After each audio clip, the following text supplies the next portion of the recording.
cả dèm diều mới bỏ quan, né thân vượt núi tới sơn mang. Bảy lan ngoảnh lại châu tuôn chảy, muôn dặm đau lòng tóc bạc lan.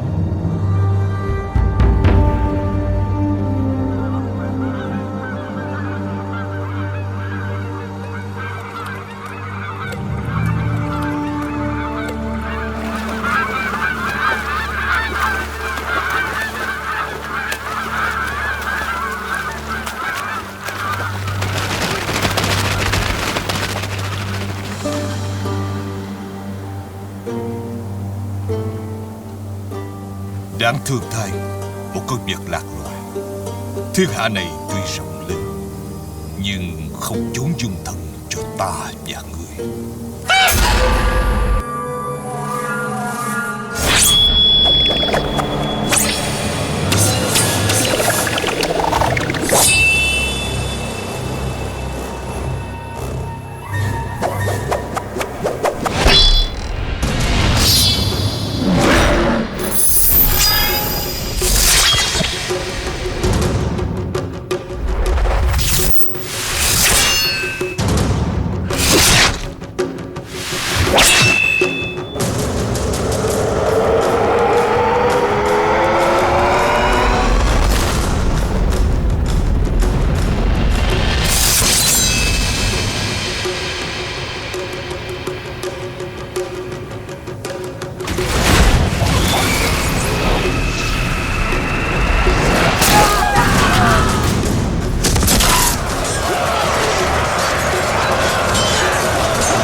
Thân là thái sư của Đại Việt, lại trốn tránh nơi thâm sơn cùng cốc này.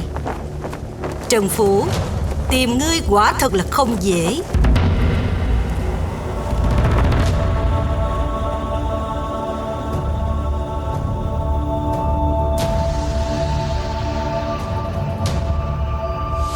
Cơ nghiệp nhà Trần kéo dài trăm năm, trải qua 4 đời vua Thái Bình thịnh trị, nay bắt đầu có dấu hiệu suy tàn. Năm 1369, vua Trần Dụ Tông mất vì quan dâm chu độ, nhưng không để lại con nối dõi. Triều đình bấy giờ chia làm hai phe. Phe thuộc dòng ngoại thích muốn đưa người anh khác mẹ của vua Dụ Tông là Trần Phủ lên ngôi. Phe còn lại thuộc dòng chính thất, đứng đầu là Hiến Từ Thái Hậu. Vì muốn bảo vệ quyền lực thân tộc nhà Trần, đưa Dương Nhật Lễ lên làm vua, dù y vốn không có huyết thống Trần gia. Trải qua minh tranh ám đấu, Nhật Lễ lên ngôi, lấy hiệu là Đại Định Đế. Thế nhưng thời cuộc khó đoán. Vài tháng sau khi đăng cơ, Dương Nhật Lễ bất ngờ mưu sát Hiến Từ Thái Hậu.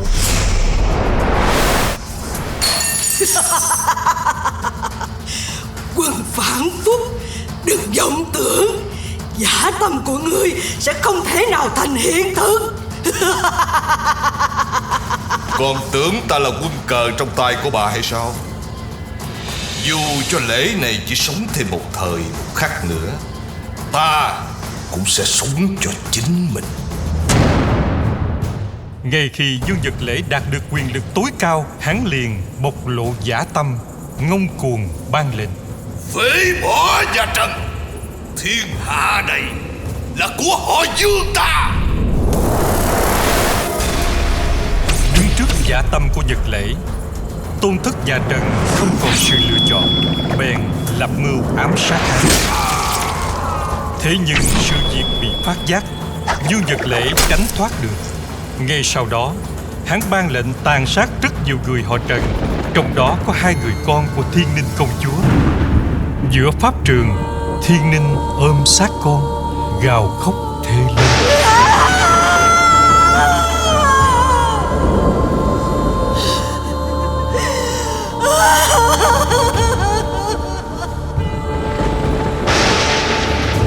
Vì tránh né cuộc thanh trừng của Nhật Lễ, Trần Phủ lúc đó vốn đã quá chán ngán với mưu sâu kế hiểm trốn hoàng cung. quyết định rời bỏ thành Thăng Long, lánh mình sang trấn Đà Giang. Giữa lúc triều chính đại loạn, Thiên Ninh công chúa vừa mới chịu nỗi đau mất mẹ, nay lại gánh thêm mối thù giết con.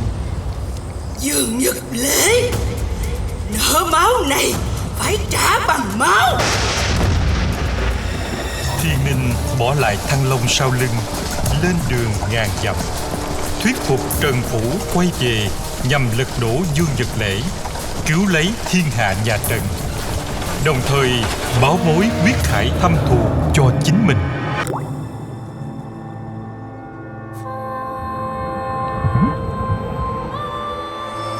Trần Phủ, đám thích khách vừa rồi, ngươi biết ai cử đến không? Từ khi Dương Nhật Lễ tuyên bố phế Trần Lập Dương, cái mạng của ngươi là thứ đầu tiên hắn muốn có. Ngươi không thể trốn chạy khỏi hắn cả đời được. Thật buồn cười. Cả ngươi và hắn đều coi cái mạng của một kẻ thuộc dòng ngoại thích như ta quan trọng như vậy hay sao? Trần Phủ, cơ nghiệp tổ tông sao lại để rơi vào tay ngoại tộc? Hãy cùng ta quay về giết Dương Nhật Lễ, giành lại thiên hạ nhà Trần. Đừng quên, ngươi đang chảy trong người huyết mạch Trần gia.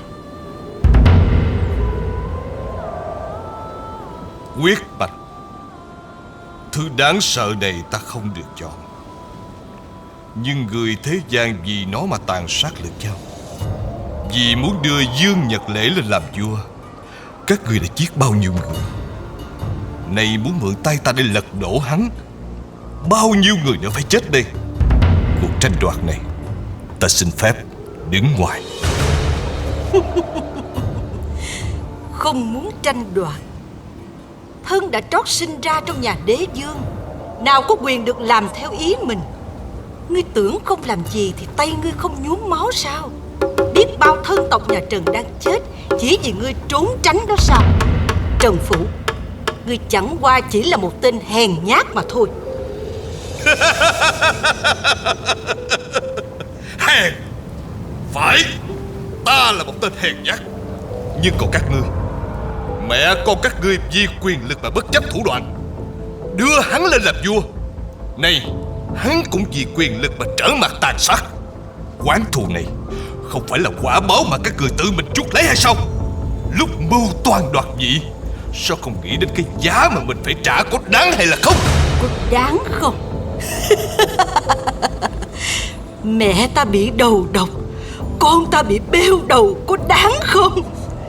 Ta thân gái mang nặng ô danh thâm thù này, ngươi nghĩ có đáng không? Ngươi không cần phải dạy ta về cái giá phải trả. Ta mang phận nữ nhi, không am tường lý lẽ cuộc sống. Nhưng một điều ta biết, kiếp này sẽ hy sinh mọi thứ vì thiên hạ nhà Trần. Hôm nay ở đây, ta van xin ngươi hãy trở về. Ta sẽ đem tất cả mọi thứ ta chưa mất để Trần gia không bị diệt tộc.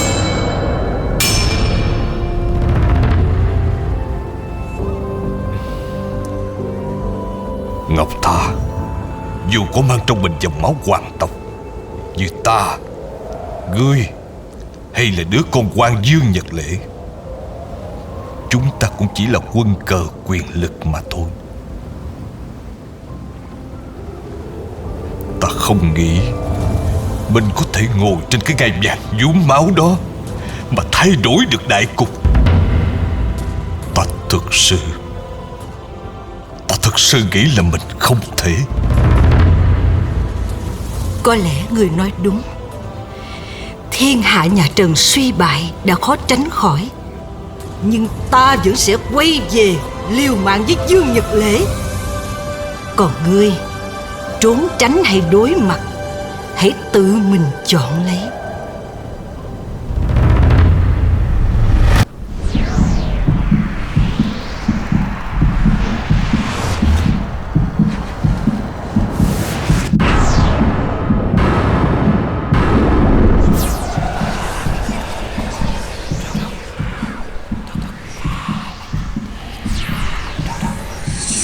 Ta đặt tên con là Trần Phủ, nguyện con sẽ làm vua.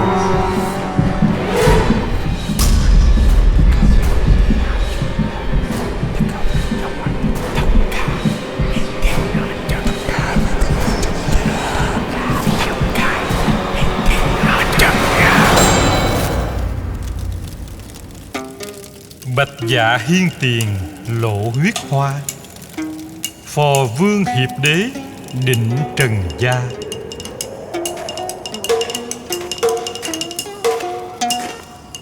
Willy theo ngài đã lâu. Đây là lần đầu tiên thấy ngài phiền não đến như vậy.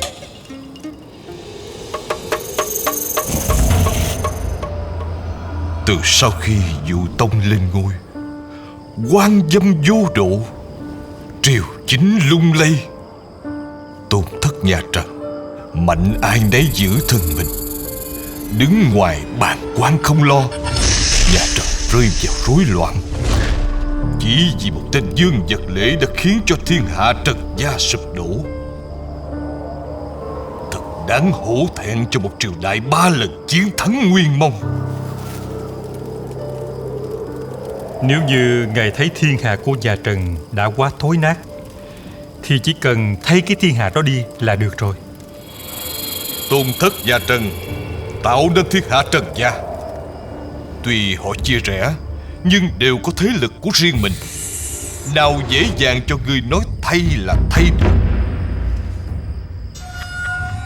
Nếu như vì cứu thiên hạ mà phải giết hàng trăm người, thậm chí có cả người thân của ngài, việc trái lương tâm như vậy, ngài có làm được hay không? Muốn bình đại loạn, ắt phải có đại trị. Ngay khi quay về, ngài phải tạo ra một cánh hùng binh tuyệt đối trung thành với chính ngài, dùng nó hợp nhất tất cả các thế lực chia rẽ của Trần gia lại. Kẻ nào cản trở thì phải dẹp bỏ kẻ đó, phải kiên quyết thi hành mọi thay đổi để tạo nên một thiên hạ hoàn toàn mới. Nếu quay về, ắt chúng ta sẽ bước trên con đường đầy chông gai chết chóc. Vì thiên hạ trong mộng, rất nhiều người sẽ phải ngã xuống. Ta cũng chỉ là một trong số đó. Đến lúc cần, cái mạng nhỏ nhoi của Quý Ly này nào có xá gì. Ta nguyện dốc lòng phò tá ngài hoàn thành đại nghiệp, tuyệt không hối hận.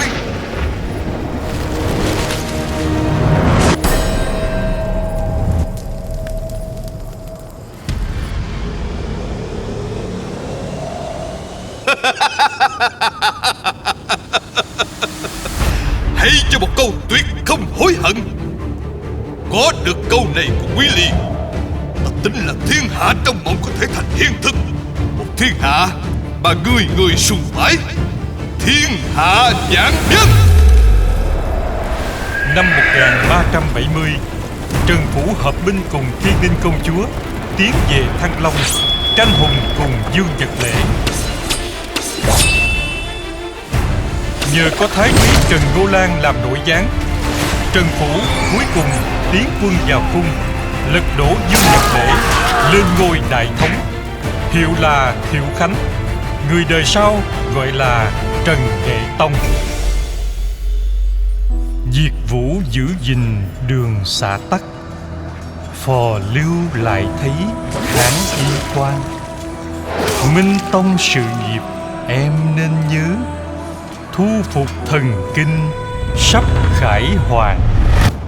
Này, ta sắc phong cho Lê Quý Ly làm khu mật đại sứ, coi quản Nghệ An.